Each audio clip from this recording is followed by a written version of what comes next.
Depois tá fazendo muito, podia chegar. Obrigado, irmão. Obrigado. Essa prancha aí é clássica. Tá puxando aqui, alguém tá puxando aqui. Boa tarde, presidente. A gente está ao vivo na Globo News sobre a nomeação do juiz Sérgio Moro para esse ministério, esse super ministério da Justiça. O que o senhor diria para a gente? Foi um convite que fizemos, ele veio até aqui, para que eu possa viajar também, gostaria de estar viajando pelo Brasil.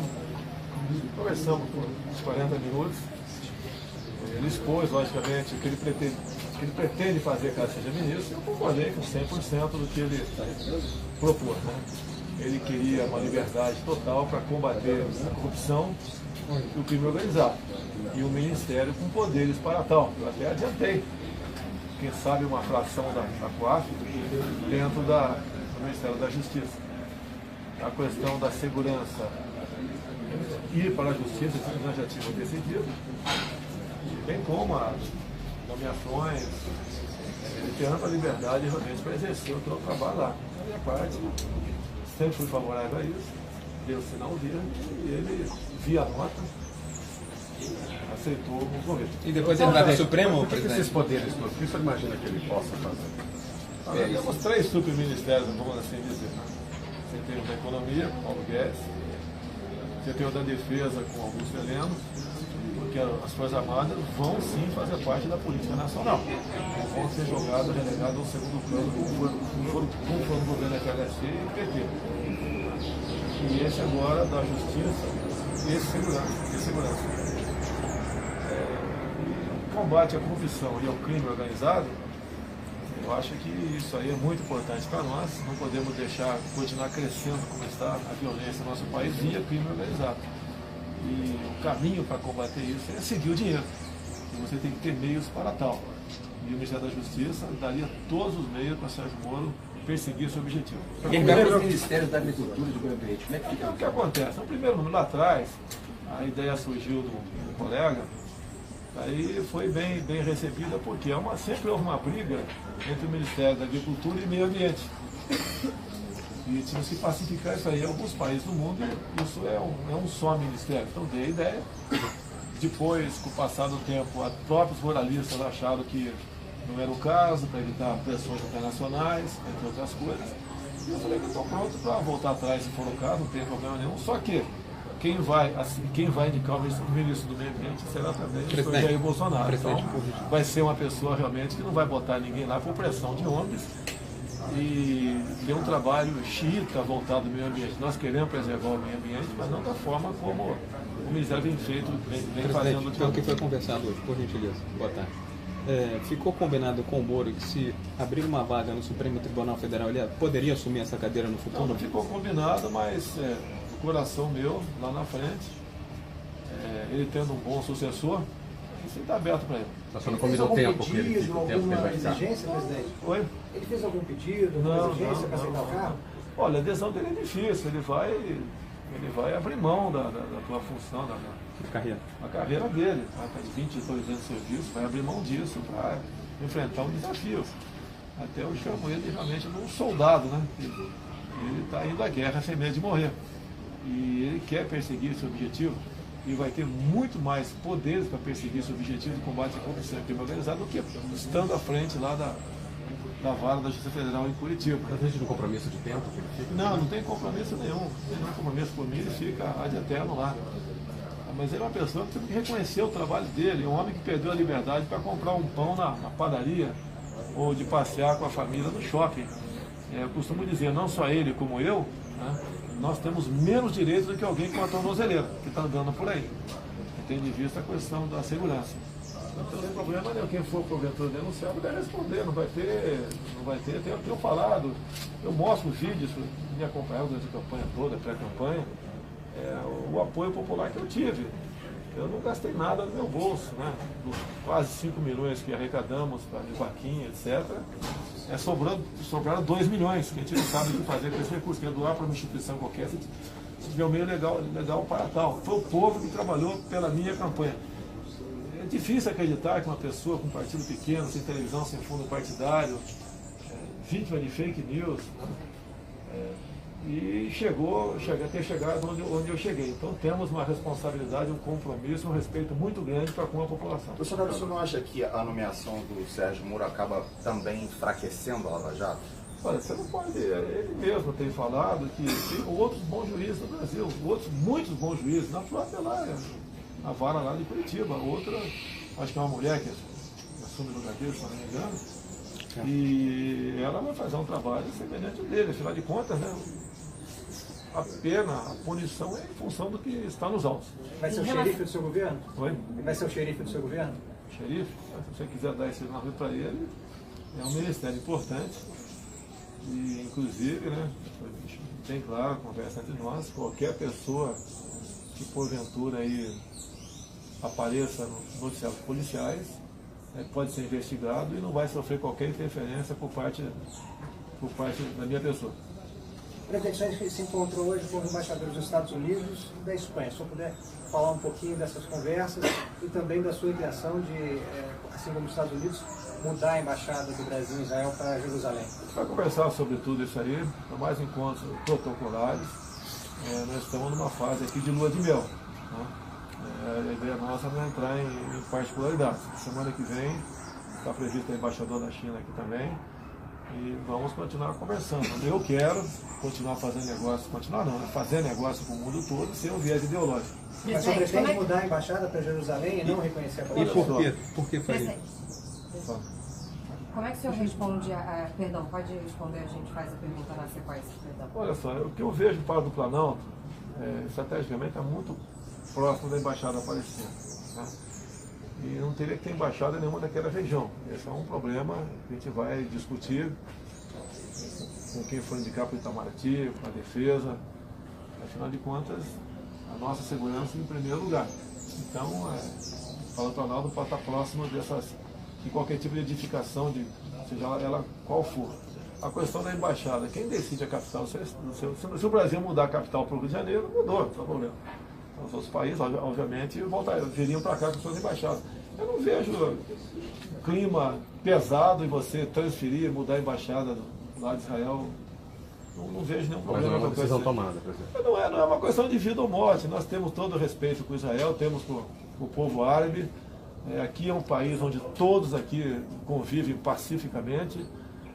E nós não queremos criar problemas com ninguém. Nós queremos fazer um comércio com o mundo todo, buscar vias pacíficas para resolver os problemas, mas não queremos levantar poeira aqui, de modo que venha prejudicar a convivência que nós temos com o mundo todo. Israel sabe do respeito que eu tenho por eles, o povo árabe também, e vamos pacificar essa questão, tenho certeza. Presidente, como é que o senhor responde às críticas do PT sobre a indicação do juiz Sérgio Moro para o Ministério da Justiça? Se eles estão reclamando é porque eu fiz a coisa certa. O senhor acha que isso, de alguma forma, faz com que as investigações deles sejam vistas com outros olhos, como parciais? Confiança. Olha, eu nunca tive com o Sérgio Moro, não sei, 6 meses atrás, um encontro no aeroporto, eu apertei a mão dele, e ele apertou a mão e foi embora, bateu um papo comigo. Logicamente ficou meio estranha aquela situação, mas 15 dias depois ele ligou para mim, eu falei com quase 20 minutos com ele, eu estava no Piauí, e foi desfeito um mal-entendido. E eu falei que ele tinha que ter um comportamento semelhante àquele mesmo, porque a afinidade com política, né, poderia dar margem para crítica futura. Fora isso, nunca eu conversei, eu apertei a mão do Sérgio Moro em lugar nenhum. Tenho um profundo respeito por ele, o que me fez, acabando as eleições, convidá-lo para bater um papo e, quem sabe, né, acertar a vinda dele para a justiça, como ele aceitou, como estava aberto para ele também, a questão do Supremo no futuro. Quem da sua equipe fez o primeiro contato? Foi o Paulo Guedes? Não, foi o Paulo Guedes que conversou com ele. Ainda durante a campanha, presidente? Não foi durante a campanha, não, foi depois, pelo que eu sei, foi depois da campanha. O general Mourão ontem disse que foi antes da... Você acha que essa avaliação... Não sei se o Mourão foi embora, Foi bacana. eu tenho pouco contato com o Mourão, estou aprofundando o contato agora com ele, estava em reunião com ele agora, combinando alguns detalhes aqui. Mas isso aí não tem nada a ver. Se for uma semana das eleições, um dia antes, não tem nada a ver. Presidente, o Mas senhor já fazer definiu o parte do número de governo do ministérios senhor efetivamente? O senhor já definiu efetivamente o número de ministérios? São 15, 16 ou 17? Poderia... 17 é um bom número, né? É um bom número, pode ser. talvez seja 17. Quando a gente pode voltar atrás na possibilidade de fundir meio ambiente com a agricultura, manter separado isso? Para 17. Pode manter separado. Não vai ter muita diferença, porque quem vai botar o mesmo ambiente vai ser eu. O senhor sabe quais são os ministérios? O senhor saberia dizer? Não, de cabeça aqui, deixa eu jogar os 17 aqui na E mesa. sabe Presidente, quando o vão senhor ser viaja anunciados pra- os próximos nomes? Já tem 2 bastante avançados.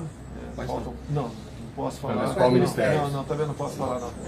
E no momento oportuno será, uma vez a gente chegando num acordo, né, a gente anuncia, porque a gente não pode anunciar e lá na frente dizer que voltou atrás.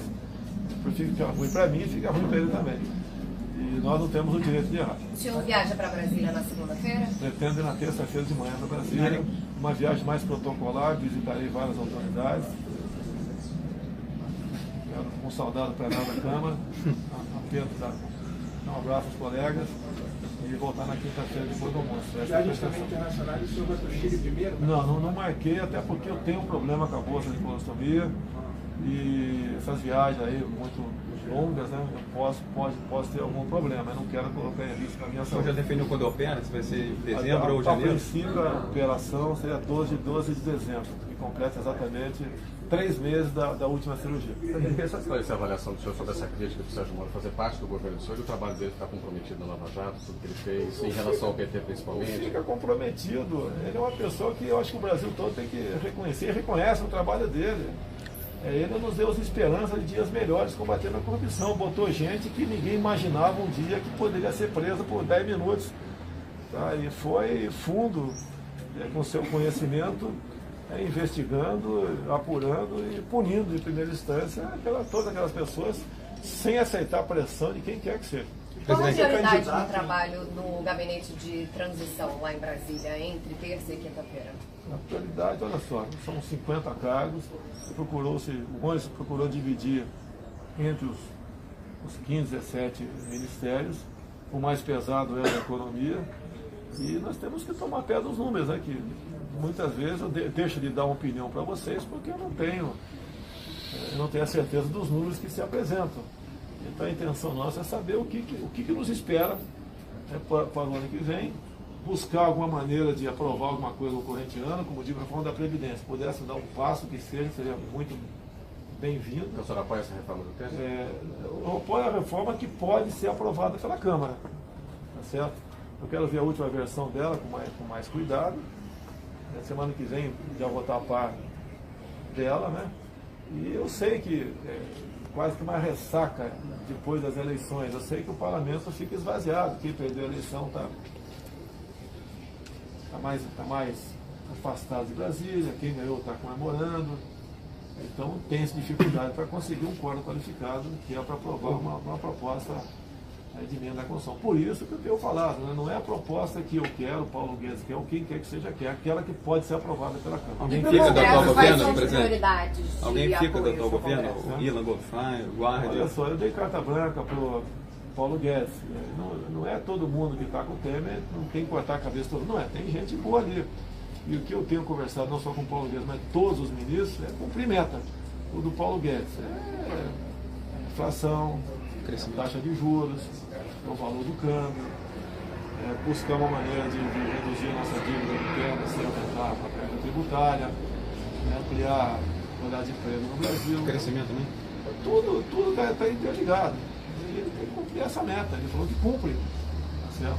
E ele é a pessoa qualificada, habilitada a perseguir esse objetivo. E no Congresso, as prioridades de aliados e alianças? Não, olha só, há 2 anos, eu decidi há 4 anos disputar a presidência da República.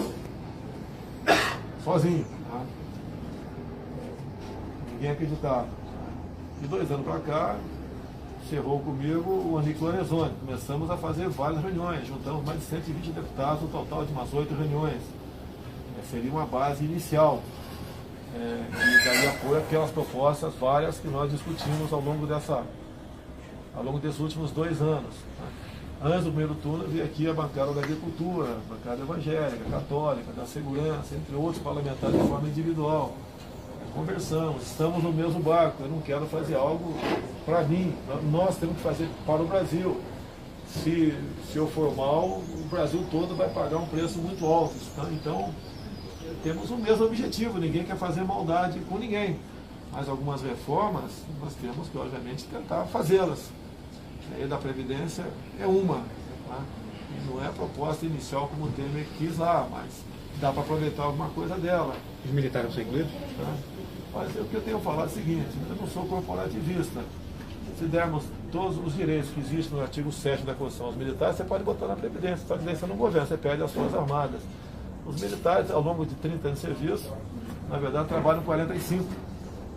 E não estamos brigando por fundo de garantia, hora extra, direito a greve, seja lá o que for. Mas é diferente, assim como quem, o trabalhador comum que trabalha aí na construção civil, você não pode botar 65 anos para ele, que a partir dos 60 ele não consegue carregar um saco de cimento de 50 quilos mais. Tem um regime especial. Tá? Então você tem que ter essas especificidades, essas particularidades, que não é fácil, tem que conversar com o parlamento todo. E o parlamento vai se conscientizando aos poucos. Nós não queremos nos transformar numa Grécia. Se não fizermos nada, achar que vou sentar, esse barulho aqui dá bolsa, tá? Se eu simplesmente ficar sentado lá na cadeira e olhando para o céu, nós vamos transformar numa Grécia. E não queremos isso. Nós temos que ter capacidade para se antecipar a problemas e coragem para tomar decisões. Presidente, recentemente o general Mourão falou que o governo não pode ver a imprensa como inimiga.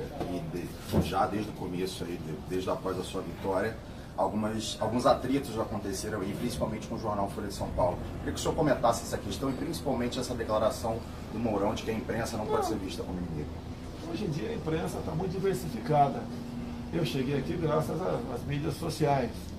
E quem vai fazer a seleção, qual imprensa vai sobreviver ou não, é a própria população. A imprensa que não entrega a verdade nos seus jornais, nas televisões ou nos alto-falantes de rádio vai ficar para trás.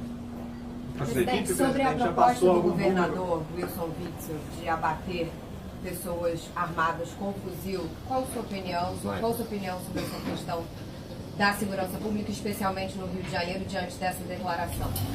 Vamos para um caso concreto. Qual era a forma de engajamento do Exército no Haiti?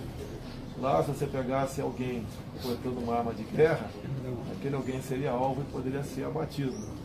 A violência tem crescido, o armamento por parte da bandidagem está cada vez mais sofisticado.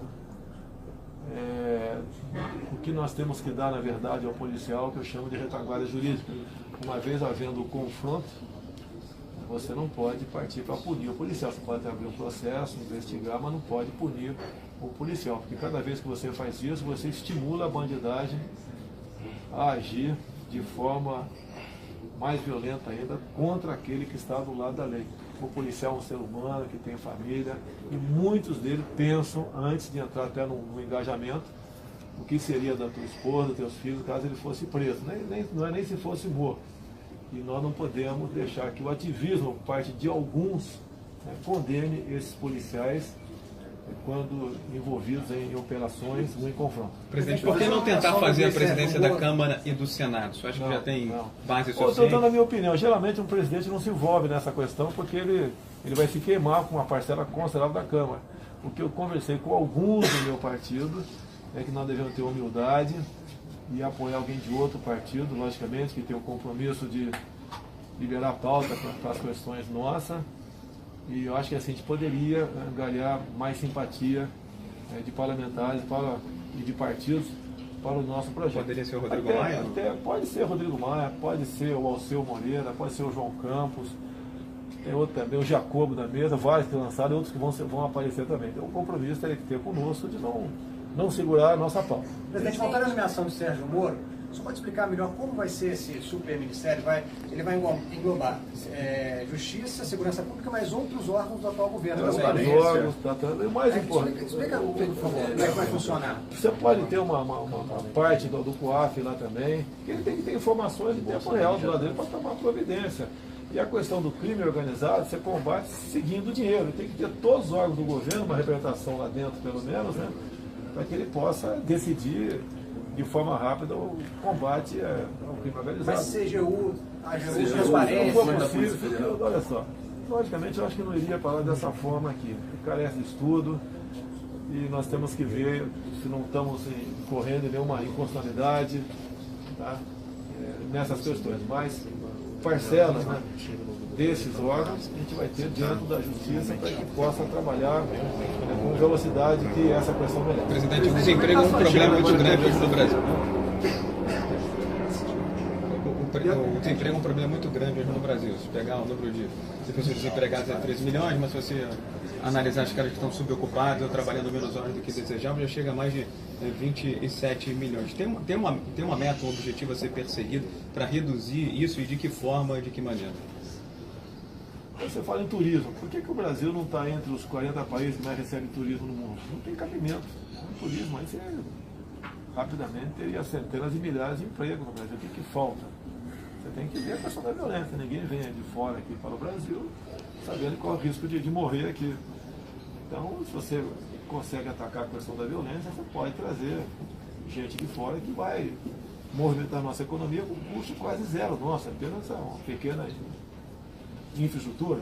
Não temos turismo de mergulho no Brasil. Eu sou mergulhador profissional. Já tentei uns 10, 15 anos atrás afundar alguns barcos da Baía de Angra e não tive sucesso, dado a burocracia e a forma como essas licenças dificilmente seriam concedidas. Você tem que desburocratizar muita coisa. Eu tentei um tempo atrás, comecei a abrir um negócio particular, poder empregar 5, 6 pessoas, mas a dificuldade que eu tive para prosseguir isso aí, eu desisti.